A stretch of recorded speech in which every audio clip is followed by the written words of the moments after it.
breath, rooting for Quincy crew. They are, yeah. That would be the spooky thing for sure, that they have to play tiebreakers, because their chances of doing equally as well against Quincy and EG is maybe less confident as time goes on. But yeah, it would be amazing for them if they made it to the major, that's for sure. They do spot that there's an observer ward with Quinn here. We'll see if they have a sentry available. We'll see if they end up dewarding it, though. It might be covered by Abed, so maybe they don't feel comfortable putting the sentry down just yet. But yeah, the FATA 5 Sven with 0 cosmetics. It's interesting. If there's any player that I see playing these weird heroes as 5, it's definitely FATA these days. He's great at it. And frankly, Sven on paper is really good this game. There's a lot of physical damage coming from the EG side here. Yeah, well, he knows how to use a stun. That's a pretty hard one to miss, as Crit takes a ton of damage as a result. As you can see, the bounty runes have gone to each respective side, though, so they'll trade that out evenly. And I'm not gonna... top net worth. That's true. That is true. That one wolf, very, very delicious.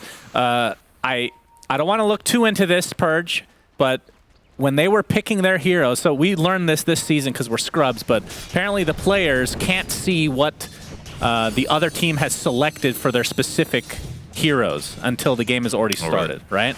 So there's no reason to wait other than talking. And they didn't pick their last 3 heroes for a very long time, which means that they were really asking themselves who is playing. Like, they didn't know what positions they were playing, which, you know, that happens with super flex lineups like this. But like you said, Sven position 5 is what they're left with, and we'll see how good it is. I'm skeptical. I think we all are, but should be interesting at the very least, because it's really weird. Yeah. It is pretty weird. Some of the lane stuff could be part of the reason they discussed for a while, like which lane did they want to be a little bit stronger with the Dawnbreaker, but I think Sven should do fine. I mean, he's got pretty solid base damage, 66. His base movement speed is incredible, actually, at 325. I didn't realize it was that high. So base model alone, this hero makes for a decent support.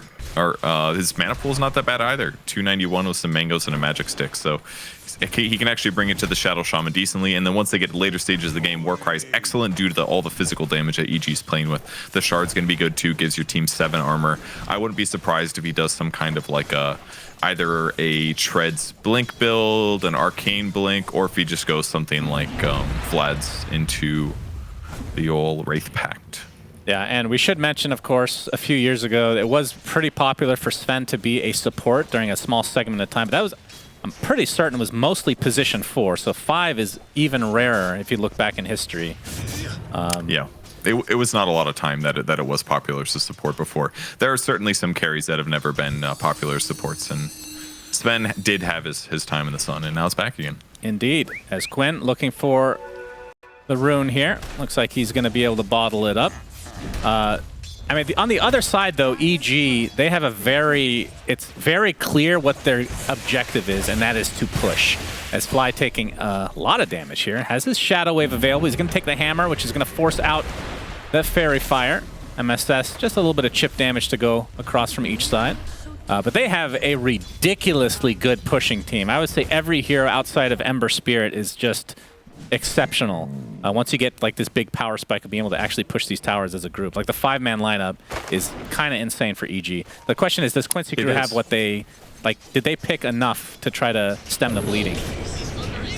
I mean, one way to beat pushing lineups is to have better team fight. That way, when your opponents do group as 5, that you can just kind of use your overall better team fight spells to defeat them and thus defend your towers. So having like Dawnbreaker ulti goes a long way, as does Puck ulti. They could hypothetically do some like Coil with Dawn ulti, with Razor running in BKB, sapping damage from Luna, so Luna only does Eclipse damage. That could be a really good way that that they end up winning fights, especially if they can sustain through the other damage using Warcry and stuff like that. So on paper, there is potential for dealing with the push. But the other way to do it is to get pickoffs. And they also are okay in that category too, with Puck. But Quinn's having a bit of a tough time here, getting harassed a lot. They're actually equal on last hit, so he's doing more than fine. But harassment has definitely been a common thing. And Crit is in position to potentially punish and get a kill here. He sure Quinn will go for a stack into a pull. Crit can't get over there without getting spotted, though, so don't really see him dying here unless Crit moves in now. I'm sure he's been called missing for quite a while, but like you said, Quinn is exceptionally low right now. Has the Fairy Fire still there, and is actually... He's not going to gamble. Orbing out. See, he could have hypothetically gone for top water rune, right? But Crit's been missing, like you said, and as a result, if he goes top orbs over there, Johnson, that's just Crit setting up a kill, and Puck ends up feeding. So Quinn doing the safe thing. Yep. Nicely done here. Yeah, which is going to cost him a couple creeps in XP, but at the same time, you could say the same thing for Crit, who's there for quite a while, just not getting any experience. But that means Nightfall is doing quite well in terms of just the experience alone. He's level 4 in this off lane, sitting on 20 and 2 in terms of the CS, while you are at 23 and 3. So relatively even CS-wise, but Nightfall obviously with the XP advantage early on in this game. I mean, talk to me about Troll. This is a hero that I don't know what to think. It's one of my favorite heroes to play. Not that that matters in this case. Yeah, I think he's fun, but his ult just seems super awful most of the time because you can't really control what you're doing. It's very counterable right now. There's a lot of really simple solutions that beat it as well. Nice play by Fata there. He manages to block the large camp again, despite it getting dewarded. But yeah, the hero is has some issues for sure. The reason they picked him probably is because he's a strong laning carry, and they didn't know what their opponents were going to pick yet. Obviously, they already saw the Lycan, but they feel confident there in that matchup. And the AoE blind is really nice. The missed chance is one way to give your team some safety when the Lycan goes dive in on your supports, or if he gets on top of somebody like Luna or other heroes, he will be good at you know, giving some space to his team, basically, while also giving them a really nice Lycan win condition. But it takes a lot of time to get there, usually, is the problem. Yeah, Fly gets off his grave, and Crit actually coming in to try to counteract this kill onto Fly. And it looks like it's going to be successful at that at the very least. MSS, though, will live. So nice rotation from Crit. But now he's kind of stuck down here. Gonna have to try to transition to that mid lane. Is Quinn gonna get off that waning rift, looking for the rune, but looks like it is gonna be top. It is a DD, so Fata kind of holding that for him. Although Abed gets off the remnant, but he has very low mana. Can they punish this? Pops the wand, and he's pretty much full. Yeah. If Quinn has 6, maybe they can kill potentially, because they could stop his slights and his ultis. But with the DD, yeah, it's a scary amount of damage. And Quinn once again protects himself against the Shaman. This time a ward helped him spot this. And while Crit has been in position to make these really amazing plays, Quinn just being safe and his team communicating. In this case, the ward has just made sure that Crit doesn't get gold and experience advantage to compensate those good positions. So EG, in terms of just the net worth distribution, have a 1K lead right now, but obviously quite even. I mean, I think that's the one thing about EG that they've been pretty consistent with outside of maybe the first couple weeks, which anytime they make a roster change, I shouldn't even say that, even when they're consistent with their roster, they kind of underperform in the early stages of the DPC, as we've seen many a time. But they are very good at laning. That's one thing that is 100%. Is Lezao, the static link, not a very long duration there. Yeah, he needed to protect himself, though. Fly's done a really good job in this DPC season with Dazzle and making the hero look very good at pressuring the first couple levels. So if he gets aggressive on you with Poison Touch and he's got a Grave ready to go to extend his life, oftentimes it's going to lead to a bad trade for the other team. So, yep, got to protect himself with the static link there. We are 7.5 minutes in. No first blood, by the way. I just noticed that. Obviously, very hype matchup. Both teams know how important this game is. Yeah, absolutely not for lack of trying. I mean, Crit's roamed consistently here to try to punish Quinn. Quinn has taken some last hit and experience sacrifice to get those runes, or to get refills. He is 6. Abed has like a full level over him, unfortunately, which is going to make it a little bit easier for him to snowball. Yeah, but yeah, look at EG's pressure.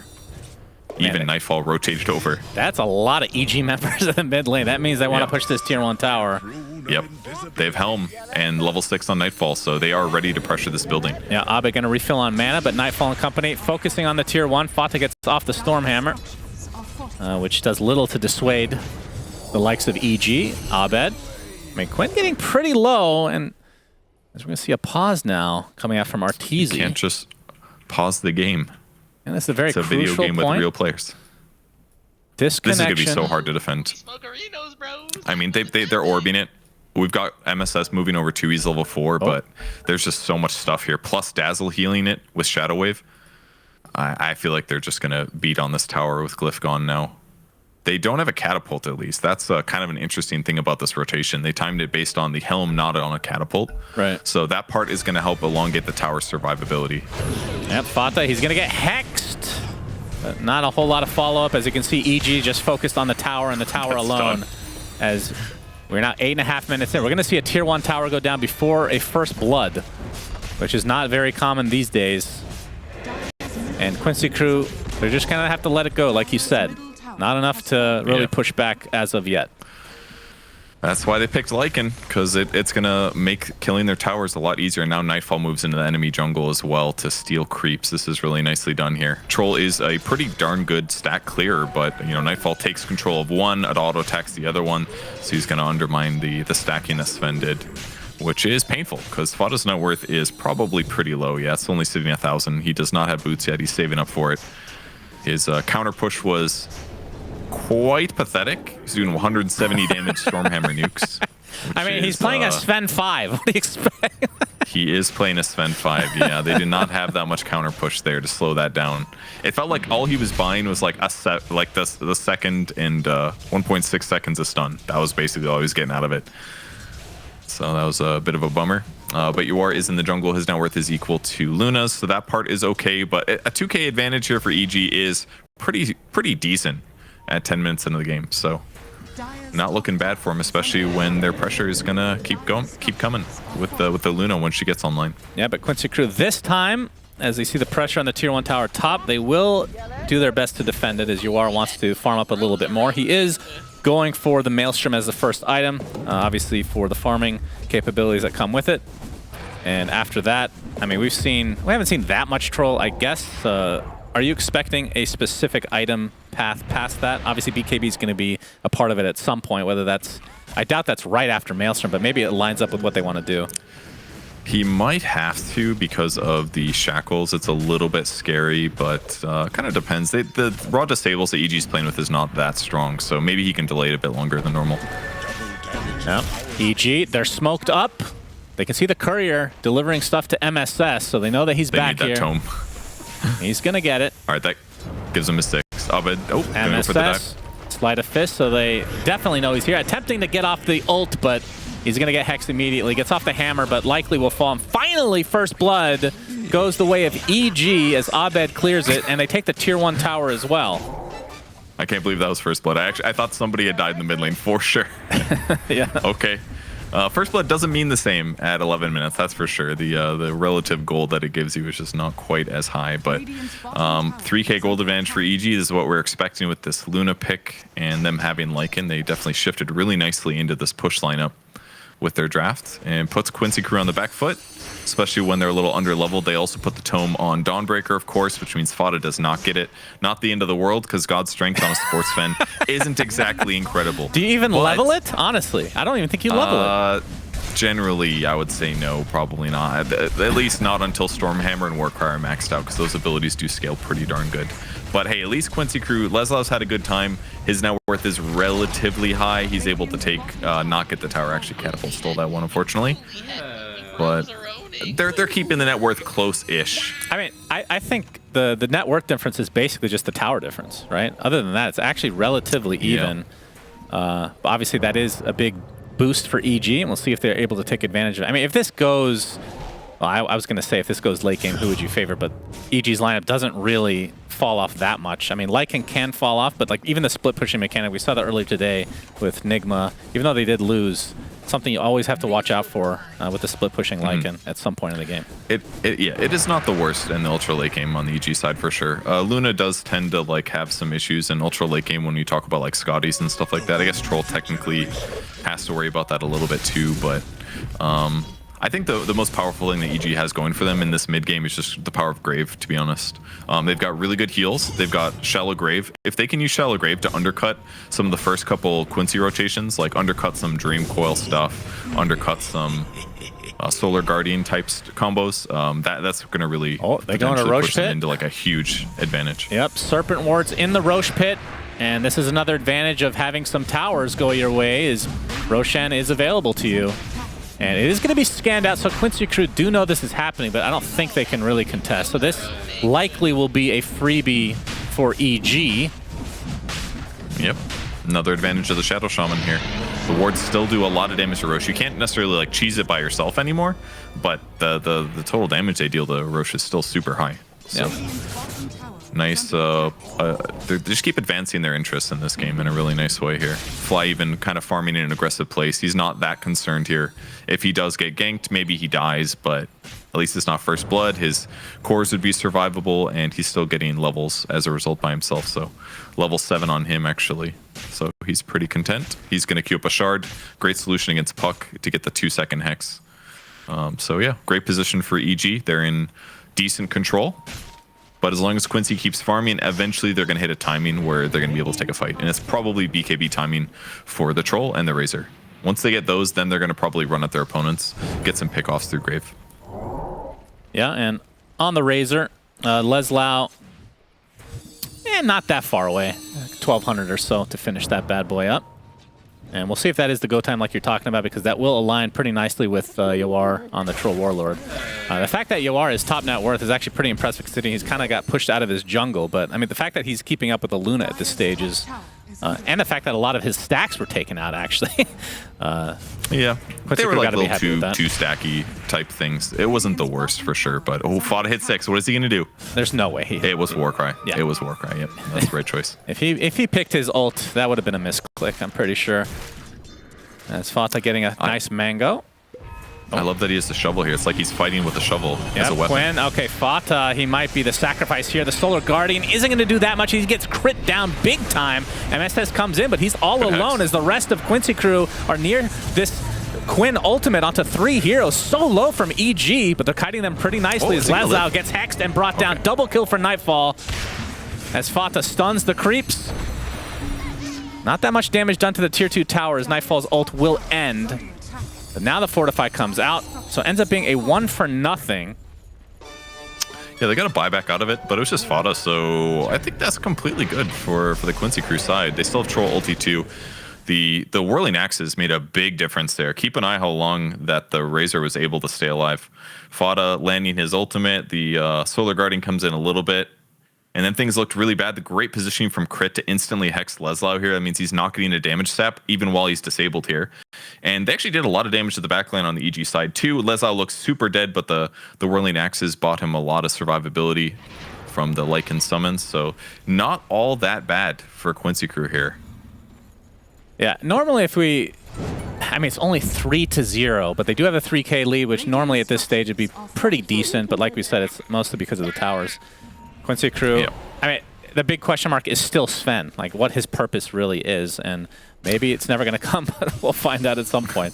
It's Warcry for sure. I'm not too concerned about the Sven myself. It's more the fact that they're surviving dives, and maybe not this one, although that's a very fast pig. Yep. Okay. Pig pull for the win. He must have missed the Searing Chains or something. Either way, they'll turn it into yet another tower for EG. I think it's okay though, because again, what EG wants to do, they tried to basically punish the BKB timing on that top tier 2 push. I mean, imagine how different the game is if they have like a decisive teamfight win there. They take the tier 2, they take Shrine, next rush is almost guaranteed going for them, you know. But in all of these dives they've had, Quincy is like barely getting out of them by the skin of their teeth, and that means that their BKB timings when they come means they're going to only be behind by like 3 to 4K instead of like 6 to 7K. And that means that fight with their BKB timing, much higher chance they do a good one. MSS, he looks super dead. That is a dragon with fire. Usually that equates to a lot of damage, and this is going to be another tower unless Quincy crew want to defend. They do pop the fortification this time, but still a lot of creeps for Nightfall with that Helm of the Overlord, which means this push will be very difficult to actually contest. And the Blink Dagger now online for Quinn, so he can get off those coils a little bit easier now. They are still pretty far from the BKBs. 1,000 for Yawar, and he's got it. They're going to smoke up. They're going to try for it. They haven't shown this Blink Dagger, so this is the reveal for them. Obviously, like you said, the BKB is not quite online, but as we see on the screen, Arteezy does have his. So that'll be... Oh! Leslau actually attacks out of the smoke, revealing the illusion. So that'll put this to an end, and perhaps Yawar is just going to be chilling until that BKB. He's scared right now. He doesn't know where the EG side is. And keep in mind, Crit has a Blink Dagger himself with all this nice net worth with his Philly Stone. He's got 3 points Hex, 4 points Shackles. He is a really, really scary hero on the map right now. Because if they move undetected across the map, that means any core that shows is going to get chain disabled. Yep. And yeah, they've got Solar Guardian to try to turn it around a bit.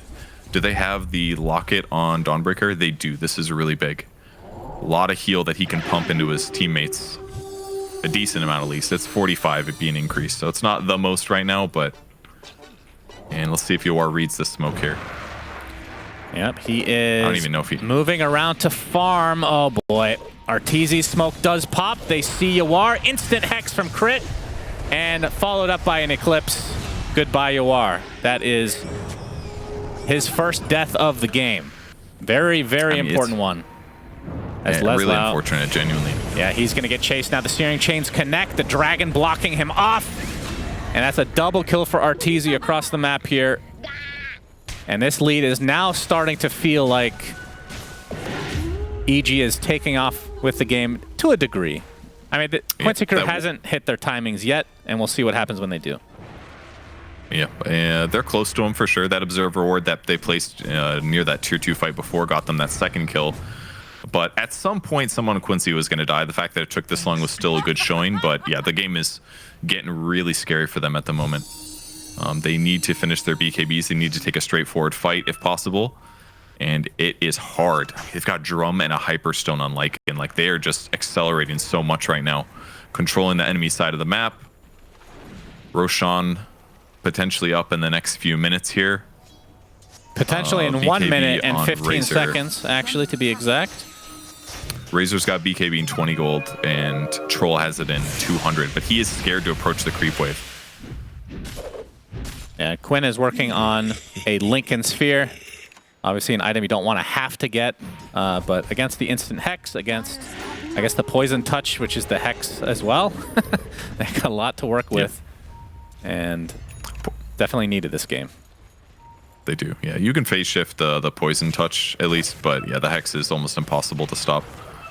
Just an instant cast time. All right, they are basically ready to go here. Leslau is in the front hitting creeps. His BKB is available. He's probably going to TP, it looks like. That way, it is a little bit more of a secret smoke, so to speak. But the ward vision is so good on the EG side. Let's see if they break smoke for this. Oh, they see the Dragon. There's the instant initiation from Quinn, who gets off the coil onto 3 heroes. Plasma Field hits absolutely nobody, but Yawar is hitting everybody. Double kill for him, and those are the first 2 kills of the game for Quincy crew. Doesn't look like they can chase down Nightfall. So a nice pick off for them. Obviously, it's only 2 supports, but better than nothing, as they haven't found anything as of yet, so it's a start. Yeah. Those are the 2 most important heroes. Maybe catching Lycan in the ulti would have been great too, to get him as the 3rd kill there, but if they go on Luna, there's a BKB available. Ember Spirit would have been cool too, but yeah, kill those 2 supports, don't have to worry about the disables. And now they get some map control, which is very crucial. This is like some of the most important. Yeah, look at this great silence on 3. Luna wasn't going to pop BKB there. They get coil on 2, so they get to clean them up. Arteezy doesn't even have to press BKB, so not the worst for EG, but very crucial that Quincy uses this time to get D-wards. And control their side of the map, which they have now done. But BKB timing is now an anti-thing. Fada's going to break smoke, though. Yep, Warcry giving him that extra move speed to get away. And there's the Hex onto MSS, so he might be the sacrifice, although Yawar is in the area. It's off the Whirling Axes to prevent some physical damage, but it's not going to be enough to save his comrade here. As Fata, he's still here, apparently. No. Searing Chains and Lucent Beam right clicks. 2 more kills for EG. That's not the worst time for Fado to die. That was his dieback, I believe. So I guess Roche being up in minute and 40, it puts Quincy at a pretty good place. A bit of a long respawn here. So EG won't be able to abuse these 2 kills to get an easy Roche and guaranteed advantage. And that means BKBs will be off cooldown too. So ultimately, fate is in Quincy's hands for the next Roche fight at least. They still haven't used Solar Guardian either. That ain't bad for them. Yep, very true. So they just need to group up here and take the fight. But they have been under ward a little bit. Yeah, and unfortunately for Quincy crew, when Roche is up, that's not enough time for Quinn to actually finish his Lincoln Sphere. But they're going to smoke up now with 3. One of which is actually MSS, who does have the Solar Guardian. And Arteezy, you can see on the high ground here, accompanied by the goofy-looking Black Dragon. Quinn, his smoke does pop, so they know that they're in this area. But no vision to come. So they might have to just reset. They're taking the outpost, yeah. That's very obvious that they're there now. As Fata. Yeah, they're playing very carefully. Two absolute juggernauts in the NA scene. Not ready to fight Arteezy. He's going to get caught out, but he pops the BKB Eclipse. Fata is not going to die. He lives. So the Eclipse, oh, but they do find Leslau. That is an even bigger kill. And with Roche coming up in 20 seconds, that's a 20-second differential between the respawn timer for Leslau and Roche's respawn. But will they scout it out? Quinn can definitely mess with the 2. Again, he's got to be so careful with the Hex, though. So him taking Roche, I just don't know if they can do it. I mean, Leslau moved in at a decent time, but unfortunately for them, Fata survived. He didn't need to go in, and he walked into the observer ward. Wow, so they were really confident. I mean, that could have been up for another minute and a half, though. Wasn't that a 1:30 spawn? It was like 1:40. It was pretty long. It was likely to come up. You're saying they would have sat there for a full minute?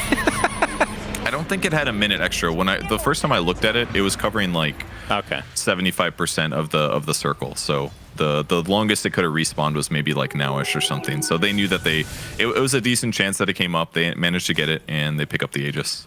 All right, well, Arteezy, like you said, has the Aegis. He picks up the Shard as well, so the Lucent Beam auto attack. And he is only 500 away from finishing a Scotty, which is very farmed. Very good item. Great against Dawnbreaker, obviously great against Troll with the ult, be able to heal up. As Quinn, does he get caught? No, my goodness, he actually auto-attacked before Hex. He auto-attacked the ground, so the auto-attack wasn't weird, but yeah, the fact that he should have gotten the Hex there. A little bit of mistake. They're still ahead, so it's not the end of the world. They still cut a creep wave. They just want to keep EG away from their racks right now. And top racks is likely the one that they're going to go for. Maybe Quinn will go attempt a pick, but this observer ward is almost spotting the squad. So Quincy has to be very careful where they're standing here. Yep. Quinn spots it out, has the blink dagger, will be fine. Very tense time for Quincy crew. Still 1,000 from Lincoln's on Quinn, which should give him the confidence to go out. He's got Shard on Sven at least, so 7 more armor to his squad here. Okay. Very nice. War cries will be big. You see the static link onto Arteezy. Still has the Aegis as Crit gets the Hex off onto Quinn. He's stuck inside this Hex and the Serpent Wards, but finally gets the phase shift off. The coil to follow, but he gets destroyed. 50 seconds on the deck, and we'll see if Quincy crew wants to reset in their base. Still has buyback, though, if Arteezy and company want to go high ground. Abed goes pretty deep, gets off the Sleight of Fist, but a nice Starbreaker into several heroes for MSS, but is it going to matter? The double buyback from Quincy crew. Make it 3 as the bashes continue from Yawar. He has yet to die, focusing on Arteezy. That is just the Aegis, though. As Quinn trying to force the rest of EG back, and Arteezy is going to get static linked. Decent duration, but he is just right-clicking so hard. Triple kill for him as he takes out MSS, and now they can focus on buildings. And Quinn still healing, though. Had to use a lot of that gold to buy back, so no Lincoln Sphere even remotely close for him. But that puts EG in very firm position in game number 1. Yeah, they had to commit all those buybacks, and they played it very well considering. They got Arteezy pretty deep. I really like that Leslau targeted Crit after linking Arteezy. Rather than killing Arteezy really fast, he's like, all right, I want to kill these supports so that when my BKB runs out, I'm safer. But the tough thing was the BKB on the Ember Spirit saved him from the Troll Warlord ulti. Troll's BKB ulti would have definitely killed Ember if not for BKB, so Abed saving it until that moment was great, allowed them to disengage. All they lost was Arteezy's Aegis, basically, and they got a lot of buybacks out of Quincy. So now further behind in net worth, just going to make the next fight tough to win for the Quincy crew side. But EG's played this game flawlessly. Yep, they absolutely have. I mean, Yawar has been farming really well for Troll, but this is a hero that needs to ramp up a bit. Obviously, he can take towers, but he needs a team around him to be able to do so. And they don't really have the composition like Arteezy's Luna does. So all that influx of gold from EG, using it to their advantage, and now expanding their lead. Now they're poking the tier 3 bot. Probably not going to go any further, though. Although, I mean, the next Roche is not remotely close, so we'll see what they choose to do here. Can try to constrict the map now that they have pretty full map control. Is definitely the plan right now. Constricting the map just compounds their advantage a little more. Oh, they're going to get a grab. Yep. Fata's dead. You are trying to get out. Lucent Beam is there, though, and he's going to get Hex. Serpent Wars, my goodness, way too much damage. MSS actually comes in with the Solar Guardian and dies shortly after. And Leslie with the BKB attempting to run away, but something tells me this game is about to end, Purge. Leslie is the fourth to die in this midi engagement. And now EG do what they do best, which is push. But GGs are called. So game number 1 to EG. It was all EG. And remember, Quincy crew has not lost a singular game throughout the entire DPC until now. Yeah, I mean, let's love it.